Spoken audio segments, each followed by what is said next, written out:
မင်္ဂလာပါခင်ဗျခတ်ချင်တဲ့ကနေပြန်လဲကြိုးဆိုပါတယ်ဒီကနေ့မှတင်ဆက်ပေးမယ့်ဝတ္ထုကလေးကတော့ဆရာကြီးဆရာတက္ကသိုလ်နေဝင်းမြန်မာပြန်ရေးသားထားတဲ့ Godfather ဆိုတဲ့ဝတ္ထုကလေးကိုအပိုင်း3အနေနဲ့တင်ဆက်ပေးတော့ပါမယ် channel လေးကို like and subscribe လုပ်ထားပေးပါဦးဘေးနားက notification လည်းနေပေးထားပါဦးခင်ဗျဒေါ်မီယေခင်ကဆင်ញင်တွေးတော်ပြီး Chat Box ကိုထပ်မံဖြောင်းဖြပြောကြည့်ပြန်တယ် Mr. Walls ခင်ဗျားကကျုပ်တို့ပေါ်အထင်မှားနေပုံရတယ်ခင်ဗျားရဲ့စကားကချင်းချောင်းငွေညစ်တောင်းရမှာကျွန်တော်ကိုကျန်ရပါတရားခံတယောက်ဖြစ်အောင်လုပ်ရရောက်နေတယ်ကျွန်တော်ဆရာကြီး Mr. Collion အနေနဲ့ကခင်ဗျားရဲ့ကိုစားအလုပ်သမားကိစ္စမှာဝင်ရောက်ပြီးတော့မှဖြန့်ပြေးဆေးဆက်ပေးမှာပဲဆိုတဲ့သဘောသာကျွန်တော်ကဆိုလိုရင်းပဲဒါကမိတ်ဆွေတယောက်အနေနဲ့ဝင်ကူညီတဲ့အသေးပဲမျိုးအဲ့ဒီအတွက်ခင်ဗျားကကျွန်တော်ဆရာရဲ့ဆန္ဒဖြစ်တဲ့ဂျွန်နီရုပ်ရှင်မင်းသားအဖြစ်ဘာဝင်ရရှိဖြစ်မြောက်လို့ကူညီပေးပါလို့မိတ်ဆွေတယောက်ပဲပြန်လဲအကူအညီတောင်းတာဒါမှလည်းခုတော့ခင်ဗျားကကျွန်တော်ရဲ့တင်ပြချက်ကိုလေးလေးနက်နက်သဘောထားဖို့မရဘူးဒါကမားတယ်လို့ကျွန်တော်ထင်တယ်ဒေါ်မီကလေတန်အေးနဲ့ပြောလိုက်တော့ဂျက်ဝေါ့စ်ကဒေါသဖြစ်လာတယ်လေတန်ကလည်းတင်းမှလာတယ်ခရင်စကားပြောလာတယ်အေးနားလည်ပါတယ်ကွာဒါမင်းတို့မာဖီးယားလူဆိုးကိုင်းရဲ့လုံနီးလောက်ဟန်မယ်မလားစကားပြောတဲ့နေရာမှာလေအေးကလေးနဲ့ချူချူတသားပြောနေပြီမဲ့တကယ်တော့တဲဝိုင်းတဲ့နီးနဲ့ချင်းချောက်တာပဲမလားအေးဒီမဲ့ကျုပ်ပြက်ပြက်တသားဖွင့်ပြောလိုက်မယ်ဂျော်နီဖွန်တင်းကအဲ့ဒီစကားမှာမင်းသားဖြစ်ပါဝင်လိုက်ရရင်ထိတ်တန်းကဘာကျော်မင်းသားကြီးဖြစ်လာနေတာအမှန်ပဲဝရုဇလန်တွေကဇက်ကောင်ကလည်းသူနဲ့သာအသိတော်ဆိုအကိုက်ကြီးဆုံးပဲဒါပေမဲ့သူ့ကိုကျုပ်ကဘယ်နည်းနဲ့မှပါဝင်တရုပ်ဆောင်ခွင့်မပေးမိဘူးစောစောကပြောခဲ့တဲ့အတိုင်းကျုပ်ကဂျော်နီဖွန်တင်းဆိုတဲ့အကောင်ကိုပုတ်ကူကြီးအရာဆော့ဆော့မုန်းတီးတယ်သူမျက်နှာကိုလည်းမကြည့်ချင်ဘူးသူ့ကိုရုပ်ရှင်လောကတွေကထွက်ပြေးရတဲ့ဒီကြဆင်းအောင်ကျုပ်ကတမင်သက်လုံနေတာဘာကြောင့်လဲဆိုတာကိုရှင်းရှင်းပြောမယ်ဒီကောင်ကကျုပ်အင်မတန်အမျက်တနုနဲ့လက်သက်မွေးထားတဲ့မိန်းကလေးတယောက်ကိုချားပြတ်ဝင်တုတ်သွားတယ်ကျုပ်က9နှစ်လုံးလုံးအဲ့ဒီမိန်းကလေးကိုထိတ်တန်းနာမည်ကြီးရုပ်ရှင်မင်းသမီးဖြစ်လာဖို့အတွက်ကြိုးစားပြိုးထောင်ပေးကြတာဒေါ်လာငွေတွေထောင်ထဲချေကုန်ခံပြီးတော့မှအစိုးတဲ့နဲ့အကတဲ့နဲ့တရုတ်ဆောင်တဲ့နဲ့တက်စီခဲ့တယ်နောက်တစ်ချက်ကအဲ့ဒီမိန်းကလေးကိုကျုပ်အတက်မဲ့ဆုံးပဲကျုပ်ကကဘာအနှံ့များကမိန်းမပေါင်းစင်တွေ့ဘူးခဲ့တယ်ရဘူးခဲ့တယ်ဒါပေမဲ့ဒီမိန်းကလေးကြမှာတန်းတန်းဆွေးမမောခဲ့တယ်ဒီလိုအချိန်ဒီမှာဂျွန်နီဖွန်တင်းအကောင်ကရောက်လာတယ်လူကရုပ်ကလည်းချောအတန်းကလည်းကောင်းအစိုးပိုင်ပြီးတော့မှကောင်မတွေကြတဲ့အချိန်မျိုးရှိတဲ့အတိုင်းဒီကောင်ကကျုပ်ရဲ့ကောင်မလေးကိုသွေးဆောင်ဖျားယောင်းပြီးတော့မှတုတ်သွားတယ်မိန်းကလေးကလည်းကျုပ်ရဲ့မျက်နှာကိုမထောက်ဘဲနဲ့ဒီကောင်တော့ကိုကောက်ကောက်ပအောင်လိုက်သွားတယ်အဲ့တော့ကျုပ်ကလူကဲရဲ့ဇီယံငဘောကြီးတယောက်လိုဖြစ်ခဲ့ရတယ်ကျုပ်အနေနဲ့ဒါမျိုးအဖြစ်မခံနိုင်ဘူးဒါကြောင့်မလို့ဂျော်နီဖွန်တင်းကိုကျုပ်ကရတဲ့နည်းနဲ့ပြန်ပြီးခလက်စားချီမယ်ဂျက်ဝေါ့စ်ကဒီလိုအကြောင်းစုံကိုရင်ဖွင့်လိုက်တော့ဒေါ်မီခင်ကလည်းအံ့အသင့်သွားမိတယ်ဂျက်ဝေါ့စ်လိုမီလီယံနာရုပ်ရှင်သတိကြီးတူကအမြောင်မရရုပ်ရှင်မင်းသမီးကောင်တယောက်ကိုချားလူတယောက်တော့သွားယူနေမခံမရနိုင်အောင်နာကြည့်ပြီးပြန်ကလစားခြေလူချင်းကိုလည်းနားမလည်အောင်ဖြစ်နေမိတယ်။ဒေါ်မီကင်အနေနဲ့ Godfather ဒွန်ခေါ်လီယိုတို့ရဲ့အတိုင်းဝိုင်းမှာနေခဲ့ရခြင်းကြောင့်နားလည်ပုံကတစ်မျိုးဖြစ်နေတယ်။ဂျက်ဝေါ့စ်ကခပ်ပြပြပြောလိုက်တော့ဒေါ်မီကင်ကဘလို့မှဆက်လက်ဆွေးနွေးဖို့မရနိုင်တော့ကြောင်းတတိယသိသွားတော့တယ်။ဒွန်ခေါ်လီယိုရဲ့ဩဇာအာဏာဘလောက်ကြီးမားတယ်ဆိုတာကိုတော့ဂျက်ဝေါ့စ်ကသိဖို့မရလို့လားဒီလိုခေါင်းမနေတာဖြစ်တယ်လို့လည်းတွေးမိရင်ကသူကစင်ញင်ညံခေါင်းပါလာတဲ့ကြောင့်စိတ်ထဲကမှတ်ချက်ချမိတယ်။ဒေါ်မီကင်ကအဲ့ဒီညာဖို့ဆက်လက်နေဖို့အကြောင်းမထူတော့ဘူး။ချက်ချင်းပဲသူ့ကိုမော်တော်ကားနဲ့လေဆိပ်ကိုပို့ပြီးဖို့တောင်းဆိုလိုက်ပါတယ်။မော်တော်ကားကိုဂိုဒေါင်ကနေထုတ်ယူအလာမှာဒေါ်မီကအင်ကြီးရဲ့အခန်းတစ်ခန်းကနေလူ2ယောက်ထွက်လာပြီးတော့မှအခြားကားတစ်စင်းပေါ်ကိုတက်သွားတာကိုသတိထားမိလို့အသေးချာကြည့်လိုက်တော့မနက်ပိုင်းကဂျက်ဝေါ့စ်ရဲ့အဲကမ်းမှာတွေ့ခဲ့ရတဲ့12နှစ်အရွယ်ကလေးမချောချောကလေးနဲ့သူ့ရဲ့မိခင်တို့ဖြစ်ကြောင်းတွေ့ရတယ်။ကာမလေးကသပင်ဖိုးယူဖားရနဲ့အင်ကြီးအဝတ်စားတွေကလည်းကြီးပွားနေတဲ့အပြင်လှပတဲ့နှကန်းကလေးကလည်းပဲဖူးရောက်နေတယ်။မျက်နှာကလည်းပြပွက်ပြွက်ဖြစ်လို့လမ်းလျှောက်တဲ့ကမဟန်နိုင်သူတို့ဒင်းတန်ဖြစ်နေတယ်။အဲဒီကမှဒေါ်မီခင်ကဂျက်ဝေါ့စ်လက်ချက်ပဲလို့ချက်ချင်းကြီးစားမိတော့တယ်။မီလီယံနာရုပ်ရှင်သတိကြီးကဒီလိုမိကပေါက်ကလေးတသားမိမပြုတ်ကလေးတွေကိုမိခင်ကိုငွေနဲ့ပေါက်ပြီးတော့မှခြေတော်တင်ဖြက်စီးနေသူတရားဖြစ်ကြောင်းထင်ရှားနေပြီ။ဘော်လီကတိုးဆိုသူကအကြမ်းဖက်သမားလူမိုက်တူဖြစ်ပေမဲ့ဘယ်လိုမျိုးကိုမဆိုသွေးအေးနဲ့ကြိုတင်စီစဉ်ပြီးလက်တွေ့အကောင့်နဲ့ဖော်တာကိုသဘောကျသူဖြစ်ပါတယ်။ရုပ်တရက်ရှောင်းတကင်ကြိုတင်ပြင်ဆင်မှုမရှိဘဲနဲ့မိုက်ချင်းရမ်းချင်းမျိုးကိုသူမကြိုက်ဘူး။ခြေလမ်းတစ်ချက်မားယူနဲ့ဒုက္ခရောက်နေကြောင်းကောင်းစွာနားလည်ထားသူလည်းဖြစ်တယ်။ဒီနေ့ဖို့ဘော်လီကတိုးကတာဝန်ကျတဲ့အလုပ်တစ်ခုလုပ်ဖို့ဘီယာထိုင်းတော်ရင်ကအစီအစဉ်ကိုစဉ်းစားတွက်ချက်နေတယ်။သူတာဝန်ကျတာကဘူနာဆီယာဆိုသူရဲ့သမီးငယ်ကိုစော်ကားခဲ့သူလန်ဒန်ရဲ့ဆန်းဆန်းလူငယ်2ဦးကိုမှတ်လောက်သားလောက်ဆုံးမဖို့ပါ။သူနဲ့တူယင်းညအလုပ်လုပ်ဖို့အတွက်လက်တံပြောင်းတဲ့လူမိုက်2ယောက်ကိုပါခေါ်လာခဲ့ပြီးတော့သူ့ရဲ့ချက်ဖလက်မော်တော်ကားထဲမှာအသင်ထိုင်ဆောင်နေစီခဲ့တယ်။ဒီလူမိုက်2ယောက်ကိုဘော်လီကတိုးကမိတို့မိဘလောက်ရမယ်ဆိုတာကိုလည်းအသေးစိတ်ညွှန်ကြားချက်ပေးထားပြီးဖြစ်တယ်။ငယ်လေးနဲ့ဦးကောင်းနောက်ပိုင်းကိုမထိခိုက်စေရ။နောက်ပိုင်းမှာအကောင်လေးတယောက်ယောက်ဆေးရုံရောက်ပြီးတေးဆုံးသွားခြင်းမျိုးမရှိစေရခန္ဓာကိုယ်အခြားအစိတ်ပိုင်းတွေကိုလည်းသူတို့သဘောရှိလုံနိုင်တယ်ပြောခဲ့တယ်ပြီးတော့လန်တရဲ့ဆန်ဆန်သူငယ်2ယောက်ကိုဆေးရုံမှာနေဆုံး1ယောက်ကူးသားရအောင်ဆုံးမရမယ်လို့လည်းညွှန်ကြားထားသေးတယ်ဒီကိစ္စမှာဘော်လီကတိုးကိုတောင်းပေးခဲ့သူကခ လီမင်စာဖြစ်ပါတယ်ဘိုနာစီရာသမီးကလေးကိုဆော်ကားဖို့အတွက်ကြံပြီးတော့မှရုပ်ပြဆင်းပြဖြစ်အောင်လုပ်ခဲ့သူလူငယ်2ဦးကဆယ်ရောင်အမိကားစားចောင်းသားတွေဖြစ်ပြီးမကြမီတက္ကသိုလ်ကိုသွားကြမှာဖြစ်တော့တက္ကသိုလ်ကျောင်းမဖွင့်မီဆုံးမရမယ်လို့ကလီမင်စာကပေါ်လီဂတ်တို့ကိုညွှန်ကြားခဲ့တာဖြစ်တယ်ဒီညွှန်ကြားချက်အရပေါ်လီဂတ်တို့ကဒီကနေ့ညလှုပ်လို့လာခဲ့တာဖြစ်တယ်သူတို့လာဆောင်နေတဲ့နေရာကတော့ဘာရဲဆိုင်နဲ့ဆိုင်ရဲ့အပြင်ဘက်မှာဖြစ်တယ်တငယ်2ယောက်ရဲ့မိကတော့ဂျယ်ရီနဲ့ဂီဗင်ဖြစ်ပြီးတော့မှနှစ်ဦးစလုံးရဲ့ဖခင်တွေကနိုင်ငံရေးနယ်ပယ်မှာဩဇာညောင်းသူတွေဖြစ်ကြတယ်လို့ကောင်လေးတွေစုတီရန်ကနေခြင်းကိုရဲပွဲကလည်းဘလို့မှအေးမယူဖို့နဲ့အခြေအနေမျိုးရှိတယ်အခုညလည်းသူတို့နှုတ်ကရဲဆိုင်နဲ့ဝင်တော့ရင်ကဆိုင်ဘာစပွဲတို့လှုပ်သူဟိုတယ်မိန်းကလေးတွေကိုခေါ်ထုတ်ဖို့အတွက်ဆွေးနေကြတယ်အချင်းကတပြေးပြေးကုန်လာလေတော့ညတကောင်ကြော်သွားပြီဒီနေ့ညဖို့ဒီရဲဆိုင်ပတ်ဝန်းကျင်မှာရဲဘက်တရောင်ကလုံးဝလှည့်မလာစေဘူးလေပေါ်လီဂတ်တို့ရဲ့ဆရာကလီမင်စာကစီစဉ်ထားပြီးဖြစ်တယ်ဒါကြောင့်လောရမယ့်လို့ကိုစိတ်ချလက်ချလုံနိုင်တယ်လို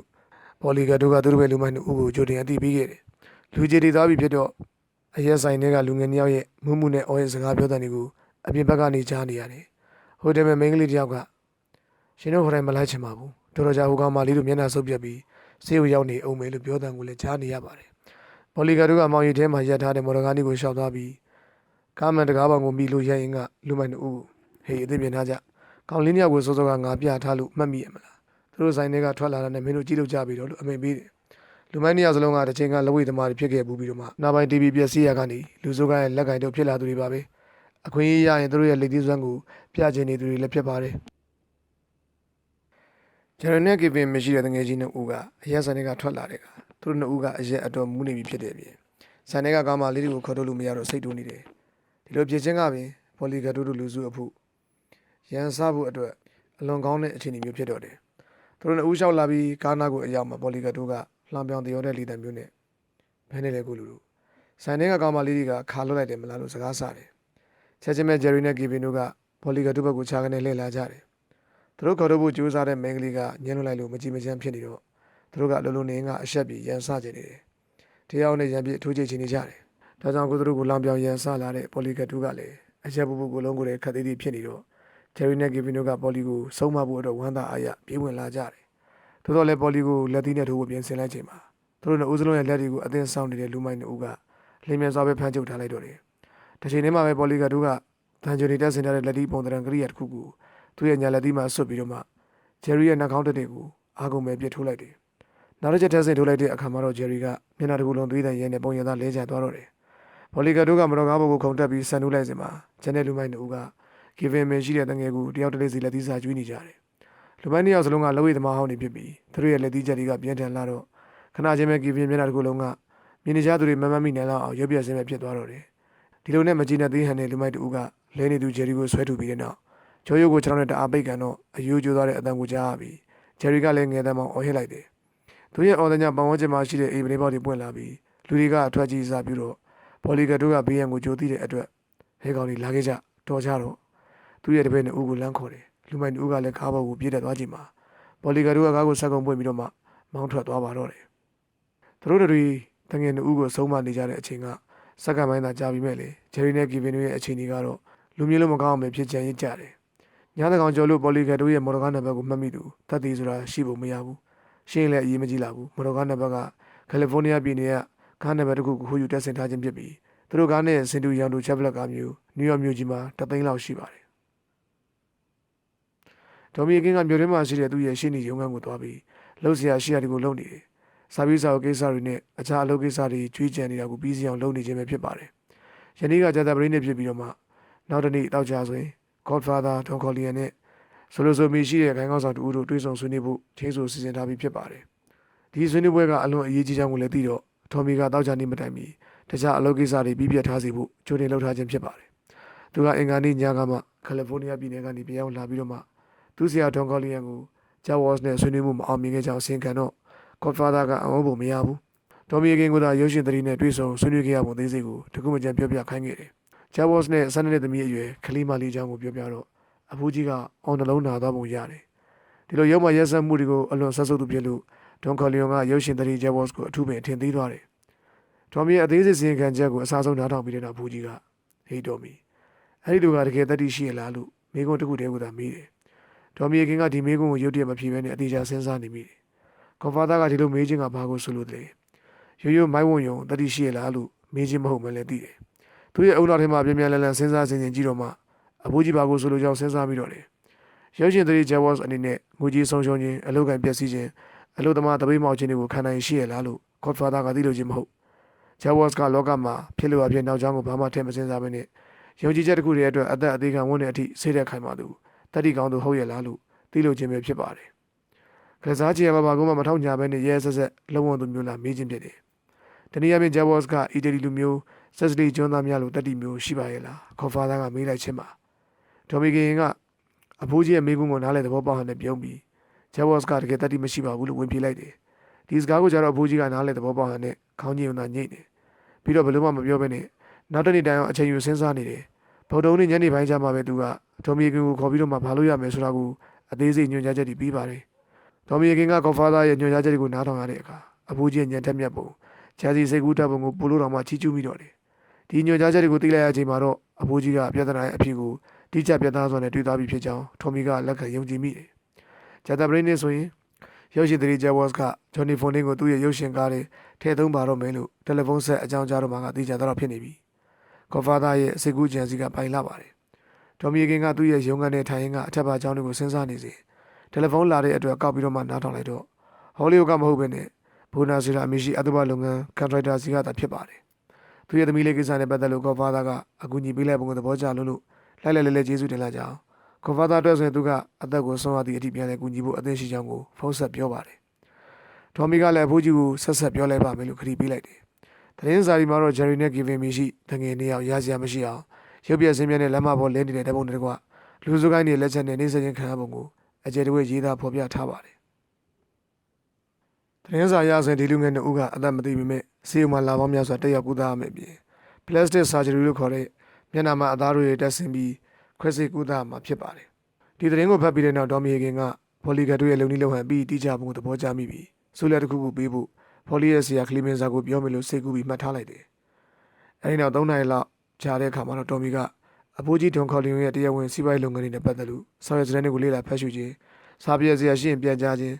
မဆူရီရေးသားခြင်းပြင်အလုပ်များနေတယ် Godfather ရဲ့လုပ်ငန်းတွေကနိုင်ငံခြားကတန်လွင်စီသွင်းကုန်လုပ်ငန်းအင်ဂျင်နီယာရောင်းဝယ်လုပ်ငန်းနဲ့တိစောက်ရေးအင်ဂျင်နီယာလုပ်ငန်းများပဲဖြစ်ပါတယ်ဒီလုပ်ငန်းတွေအားလုံးကတရားဝင်တည်ထောင်ဖွင့်လှစ်ထားတဲ့ company ကြီးတွေအနေနဲ့စီကံတကြအလုပ်ကံလျက်ရှိတဲ့လုပ်ငန်းတွေပါအခုဒုတိယကမ္ဘာစစ်ကြီးပြီးသွားပြီဖြစ်လို့ဒီလုပ်ငန်းတွေအားလုံးကတိုးတက်ကြီးပွားဖို့အလားအလာတွေကောင်းနေပါတော့တယ်ဒေါ်မီကင်ကဒီ company ကြီးတွေနဲ့ပတ်သက်လို့ဆောင်ရွက်စတဲ့တွေကိုလေ့လာနေကြမှာပဲအဝေးပြောတယ်လီဖုန်းလာပြန်တယ်ဒီတစ်ခါတော့ကယ်လီဖိုးနီးယားပြည်နယ်ရုပ်ရှင်သတိ Jawas ကဖြစ်ပါတယ်သူရဲ့အတန်းကအလွန်ပြင်းထန်စွာနဲ့ဒေါသထွက်နေရင်သူတို့ကိုမောင်တီဆက်ဆုပ်တဲ့ဟန်နဲ့ပြောနေတဲ့ဒေသမျိုးဟဲကောင်ကြီးကမင်းတို့ကတော်တော်လူပါဝါပါလားမင်းတို့ကောင်တွေအကုန်လုံးထောင်ထဲအောင်ငါလုပ်ပြမယ်ငါမှချမ်းသာသမျှငွေတွေတပြားမကျန်ကုန်သွားပါစေမင်းတို့ဒုက္ခဖြစ်အောင်ငါလုပ်ကိုလုပ်မယ်ဟိုဂျော်နီဖွန်ဒင်းဆိုတဲ့ခွေးသားကိုလေလူညွန့်တော့ငါလုပ်ပြမယ်နားလည်ရဟဲကောင်အဲ့ဒါလိုနဲ့ရမ်းပြစွာပြောပြီးတဲ့နောက် Jawas ကတယ်လီဖုန်းကိုကွယ်ကနေပြန်ချလိုက်တယ်သူကတစုံတစ်ခုတော့အကြောင်းကြောင့်အကြီးကျယ်ဒေါသထွက်နေတဲ့အတွက်အတန်တွေကတုံနေပါတော့တယ်ဘာကြောင့်ဆိုတော့ကိုတော့ဖွင့်မပြောဘဲနဲ့ဖုန်းကိုချသွားခြင်းပါဘယ်လိုပဲဖြစ်ဖြစ် Jawas ကဒေါသကြီးနဲ့ဒေါ်မီကိုချိန်မောင်းနေပြီမြဲ Godfather လို့ခေါ်တဲ့ဒွန်ကော်လီယွန်ကိုချင်းချောက်ခြင်းဆိုလို့တခွန်းတလီမှမပြောခြင်းကအတော်ဆန်းတယ်လို့ပြီးဒေါ်မီကင်ကထင်မိပါတော့တယ်ရုပ်ရှင်သတိ Jawas ကလွန်ခဲ့တဲ့10နှစ်ကသူ့ရဲ့ပထမဇနီးကွယ်လွန်ပြီးခြင်းကစလို့တယောက်တည်းအိတ်လေးရှိသူဖြစ်ပါတယ်သူရဲ့အိတ်ခမ်းကြီးကရုပ်ရှင်ဇာတ်ကားတွေကကာပွဲကြီးတစ်ခုရဲ့ဆက်တင်လောက်ကျယ်ဝန်းတဲ့အပြင်သူအိတ်တဲ့ကရင်ကြီးကလည်းလူ10လောက်ကန့်လန့်ဖြတ်ပြီးအိတ်ရလောက်ကြီးမားလာတယ်ဒီလိုနဲ့သူကသူများတကာတဲ့ထူအောင်စိန်ခံပြီးအိတ်လေးရှိသူပါ Jawas ကတယောက်တည်းအိတ်တက်တယ်ဆိုရမှာတော့မိမတွေနဲ့လုံးလုံးကင်းရှင်းစွာနေပြီလို့မဆိုလို့အသက်60အရွယ်ရှိပြီဖြစ်ပေမဲ့တမ်းမာတောင်းတင်းသူဖြစ်တယ်ဒါပေမဲ့သူကအသက်ကြီးလာကမှနှုတ်အုပ်မျက်နှာကြိုက်ဆိုလို့အရွယ်ရောက်ကစားမိန်းကလေးငယ်ငယ်ချောချောမိကားပေါက်ကလေးတွေကိုမှတက်မှတ်သူဖြစ်ပါတယ်ခါတိုင်းဆိုရင်နေမြင့်မှာအိယာကထားတဲ့သူ Jawas ကဂျာတာဘရင်းနဲ့မနက်မှာဖားကြောင်မှမသိအိယာကခက်ဆုံဆုံနိုးလာတယ်အရှိဘက်ကရောင်ကြီးတွေတန်းကားစားအချိန်ဖြစ်ပြီးသူ့ရဲ့အိတ်ခမ်းတွေကအလင်းရောင်ကမုံမမပဲရှိပါသေးတယ်အိယာကနိုးနိုးချင်းထုံးစံလိုက်မထားသေးဘဲနဲ့မျက်လုံးဖွင့်ကြည့်လိုက်တဲ့အခါသူ့ရဲ့ကရင်ချင်းမှာသူမြင်နေကြတရံတစ်ခုလိုမြင်လိုက်ရတော့အားသိမိတယ်။ကြီးချင်းကအဲ့ဒီပုံတရံကမှုံမမအလင်းရောက်မှာမြင်းတစ်ကောင်ရဲ့ဥကောင်းနဲ့တူနေတော့ Jawas ကအေးရနဘေးမှာရှိတဲ့ဇပွဲကလျှက်စစ်မီးကလုတ်ကိုဖွင့်လိုက်တယ်။လျှက်စစ်မီးအောင်ကြောင့်ထင်ရှားစွာမြင်လိုက်ရတဲ့အခါ Jawas ကသူ့ရဲ့ရင်ဘတ်တွေကိုရဲရင်းကြီးတက်လက်နဲ့ခုတ်ခံလိုက်ရတယ်လို့အကြီးကျယ်တလုံးချောက်ချသွားပြီးရင်ထဲမှာလည်းနှလုံးနာလုံးလိုအော်အံပြီးတော့တယ်။အကြောင်းကတော့သူ့ရဲ့ကရင်ချင်းမှာရောက်နေတာက Jawas အလွန်မြတ်နိုးတံပိုးထားတဲ့ကာတွန်းအမီရှိတဲ့နာမည်ကျော်ပြမြင့်ရဲ့ ဦးခေါင်းပြက်ကြီးပဲဖြစ်နေလို့ပါ။တွေးတန်ရဲနဲ့ကရင်ချင်းမှာခြားထားတဲ့မြင်းကောင်းပြက်ကြီးကိုကြည့်ရသည်ကတကယ်ပင်ထိတ်လန့်တော်လို့ပေါ်ရကောင်းလာတော့ဂျက်ဘော့စ်ကသွေးယူသွရန်ဖြင့်သူ့ရဲ့အစီကံတွေကိုအော်ဟစ်ပြီးတော့မှခေါ်လိုက်မိတယ်။အဲဒီလိုတုံလို့ခြောက်ချလေးရဲ့ဒေါသလည်းထွက်လာတာကြောင့်သူကနယူးယောက်မြို့ကိုတယ်လီဖုန်းလှမ်းဆက်ပြီးဒေါ်မီကင်ကိုကြောင်ချာချာကြီးမောင်းခဲ့တာဖြစ်ပါတယ်။သူ့ရဲ့ဇွဲတို့လို့သူကဂျက်ဘော့စ်ဒီလိုကြောင်ချာချာဖြစ်နေတာကိုစိုးရိမ်မိတဲ့အတွက်သူ့ရဲ့ဆရာဝန်နဲ့တကွရုပ်ရှင်စတူဒီယိုကလက်ထောက်အကြီးအကဲတို့ကိုဖုန်းဆက်ပြီးလမ်းခေါ်တယ်။ဒါပေမဲ့ဒီပုဂ္ဂိုလ်တွေရောက်မလာခင်ပဲဂျက်ဘော့စ်ကစိတ်အနှင်းငယ်ပြန်ညင်သွားပါပြီ။ဒါပေမဲ့လည်းဂျက်ဘော့စ်အဖို့တသက်တာမှမကြုံဘူးအောင်ပြင်းထန်စွာနဲ့တုံလုံးချောက်ချမိတယ်။ဒေါ်လာ6သိန်းကျော်တန်းတဲ့ကဘာကျော်ပြန်မြင့်တစ်ကောင်ကိုအခုလိုရဲရဲဆက်ဆက်တပ်ပြည့်ရသူကဘယ်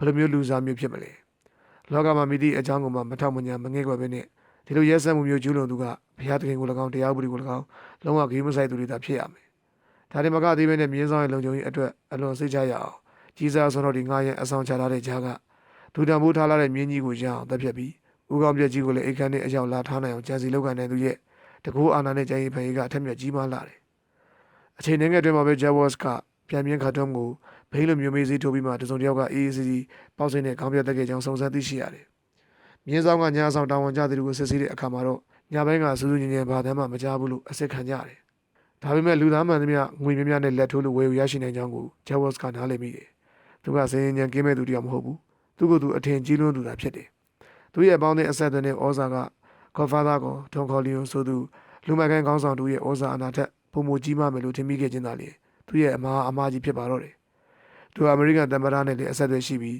FBI ဆိုတဲ့အဖွဲ့အစည်းနဲ့ရင်းနှီးတော့သူ့ကိုဘယ်သူမှလက်ဖြားနဲ့တိုးမှမဟုတ်ဘူးလို့ထင်ခဲ့ပေမဲ့အခုတော့တစ်ဖက်ကလူက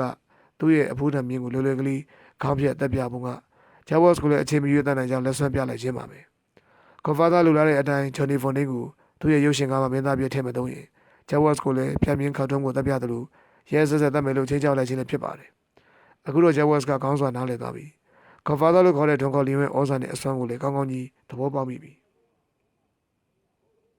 သူအေးနဲ့ဒေါ်လာငွေ6သိန်းနဲ့မြင်းတစ်ကောင်ကိုတတ်တယ်လို့မိမိကိုလည်းသူအေးနဲ့တတ်နိုင်စွမ်းရှိကြောင်းထင်ရှားနေပြီ။နောက်6နိုင်လောက်ကြာတဲ့အခါမှာတော့ရုပ်ရှင်မင်းသားဂျွန်နီဖွန်ဒင်းကိုသူပါဝင်လို့တဲ့ရုပ်ရှင်ကားမှာခေါင်းဆောင်နေရကပါဝင်သရုပ်ဆောင်ဖို့နဲ့တနင်္လာနေ့မနက်မှစပြီးရုပ်ရှင်စတူဒီယိုကိုအလုပ်ဝင်ဖို့အတွက်ဂျက်ဘော့စ်ရဲ့ဇာတ်ကားထုတ်လုပ်ရေးတာဝန်ခံကတယ်လီဖုန်းဆက်အကြောင်းကြားလိုက်ပါတော့တယ်။အဲ့ဒီနေ့ညနေဘက်မှာဒေါ်မီကင်ကအဖိုးကြီးဒွန်ကော်လီယိုရဲ့အိမ်ကိုသွားပြီးတော့မှနောက်တစ်နေ့တောက်ကြမှာမစ္စတာဆိုလူဆိုနဲ့တွေ့ဆုံဆွေးနွေးပွဲအတွက်ကြိုပြင်ဆင်စရာရှိရာတွေကိုပြင်ဆင်ရတယ်။ကော်ဖာသားရဲ့အလုပ်လုပ်နေအစင်လာတစ်ခုကတော့အရေးကြီးတဲ့လူတစ်ယောက်နဲ့မတွေ့ဆုံမီအဲ့ဒီလူရဲ့နောက်ခံအကြောင်းချင်းအပြည့်စုံကိုသူ့လူတွေကိုလေးလာစုံစမ်းခိုင်းပြီးတော့မှဒေချောက်စာသုံးသက်စဉ်းစားထားခြင်းပဲဖြစ်ပါတယ်။ဒါကြောင့်အခုလဲဆိုလို့ဆိုအမိရှိတဲ့ခိုင်းကောင်းဆောင်နဲ့မတွေ့မီသူ့ရဲ့လူယုံတွေနဲ့တွေ့ဆုံညှိနှိုင်းတိုင်ပင်ခြင်းပဲဖြစ်ပါတယ်။ဒေါ်မီကင်ရောက်သွားတဲ့အခါမှာဒွန်ခေါ်လီရဲ့ရုံးခန်းထဲမှာသူ့ရဲ့သားကြီးဆန်နီကလည်းကြိုတင်ရောက်ရှိနေကြောင်းတွေ့ရလေတော့ဆိုလို့ဆိုနဲ့တွေ့ဆုံဆွေးနွေးရမှာအဖိုးကြီးကဆန်နီကိုပါရှိနေစေချင်မှန်းသိထားတယ်။ရောက်သွားခြင်းမှာဒေါ်မီကင်ကသူ့ရဲ့မက်ဆေ့ချ်တွေရေးထားတဲ့ဖိုင်တွေကိုထုတ်ယူပြီးအဖိုးကြီးမိတဲ့မေးခွန်းတွေကိုဖြေချဖို့အစင်းစင်စောင့်နေစဉ်မှာကော်ဖာသားကိုစားတဲ့မေးခွန်းထုတ်လိုက်ပါတယ်။ဆိုလိုဆိုကလာတွေ့မဲ့ကိစ္စကတော့ကျွန်တော်တို့စီလာအကူအညီတောင်းဖို့ပါပဲ။သူလိုချင်တဲ့အကူအညီကဒီမိသားစုစီကဒေါ်လာငွေတန်းစိုက်ထုတ်မှတည်ပြီးသူ့ရဲ့လုပ်ငန်းတစ်ခုမှအကူအညီဖို့ရယ်ပြီးတော့သူ့ကိုတရားဥပဒေအရအရေးယူခြင်းမခံရအောင်ဒီဘက်ကတာဝန်ယူကာကွယ်ပေးဖို့ပဲဒီလိုကူညီခြင်းအပြင်ဆိုလိုဆိုကသူရရှိမဲ့ဝင်ငွေတွေကအကျိုးအတွက်ကိုဒီမိသားစုကိုခွဲဝေမျှပေးမယ်လို့ဆိုတယ်။သူလုပ်မဲ့အလုပ်ကတော့အခြားမဟုတ်ဘူး။ဘင်းပြူကုတ်ကင်းစားတဲ့မွေးရဈေးဝါးတွေကိုအကြီးကျယ်မောင်းကိုသွင်းပြီးတော့မှအမေရိကန်မှာတရုတ်ဝက်ဖြန့်ချီရောင်းချဖို့ပဲဆိုလိုဆိုကဘင်းပင်အများများစိုက်ပျိုးထုတ်လုပ်တဲ့တူရကီပြည်နယ်နဲ့အဆက်အသွယ်ကောင်းတွေရှိတယ်။တူရကီကဘင်းကိုဆက်စလီကျွန်းကိုတည်ယူပြီးတော့မှအဲ့ဒီမှာဘင်းပြူဖြစ်အောင်ပြောင်းလဲထုတ်လုပ်မယ်။လုပ်ဖို့စက်တွေနဲ့ဆင်းသင်းရှိတယ်။သူ့မှာခန့်နေတာကဆက်စလီကနေပြီးအမေရိကန်နိုင်ငံတွေကိုသွင်းလာဖို့နဲ့ဒီရောက်တော့ပြီးဖြန့်ချီရောင်းချဖို့ပဲပြီးတော့လေသူ့မှာလုပ်ငန်းစတင်မှုလူတဲ့ငွေရင်းဒေါ်လာတန်းမရှိဖြစ်နေတယ်။ဒါကသူလာတွေ့တဲ့အခါမှာတင်ပြအကူအညီတောင်းမဲ့လုပ်ငန်းအကြောင်းပဲ။သူကဒါကိုပဲပြောတယ်။ဆက်ပြီးတော့ဒီလူရဲ့အကြောင်းကိုလည်းကျွန်တော်ပြောဦးမယ်။အမေရိကန်မြေရောက်လောကမှာဆိုလို့ဆိုတူရကီလို့ခေါ်တတ်တယ်။ဒီလိုခေါ်တဲ့အကြောင်းလေးရရှိတယ်။ပထမအချက်ကသူ့ရဲ့ဇနီးကတူရကီနိုင်ငံသူဖြစ်လို့ပဲ။ဒုတိယအကြောင်းကတော့ဆိုလို့ဆိုကအခုတော့မပြောတတ်ဘူး။ငယ်တုန်းကဆိုရင်တူရကီလူမျိုးတွေလိုပဲဓာတ်လက်နဲ့ကိုင်းဆောင်ရမှာအလွန်ကျင်လည်ခဲ့တယ်။ဓာတ်ပြစ်ဓာတ်ပေါအထူးလင်းမြန်တယ်လက်တဲ့တယ်လို့နာမည်ကြီးခဲ့တယ်။တရေပြည့်ရဲဆက်တဲ့သူလည်းဖြစ်တယ်။အခုမွေးရစေဝါလုပ်ငန်းမှာတော့ဆိုလို့ဆိုကိုဒါတာကလေးမိသားစုကထောက်ခံထားတယ်။ဆိုလို့ဆိုနဲ့ပတ်သက်လို့နောက်ထပ်အသိသင်တာတစ်ချက်ရှိသေးတယ်။သူကရာဇဝမှုနဲ့ထောင်နှင်ကြခဲ့ဘူးတယ်။တစ်ချိန်ကအီတလီပြည်မှာဖြစ်ပြီးတော့မှနောက်တစ်ချိန်ကဒီအမေရိကန်မှာဖြစ်တယ်။ရဲနဲ့စုံနောက်ဘွဲကလည်းဆိုလို့ဆိုကိုမွေးရစေဝါမောင်ကိုအလုပ်လုပ်တဲ့သူအဖြစ်သိထားကြတယ် ဒီအချက်ကကျွန်တော်တို့အတွက်အရေးကြီးပါတယ်အပေါ်စီးရနိုင်တဲ့အချက်ဖြစ်ပါတယ်ဒီလိုထောင်ချဖို့ရရာဇဝင်ရှိတဲ့သူအတွက်သူကတရားရုံးတော်ကိုဘယ်လိုနည်းနဲ့မှရှောင်လို့မရဘူး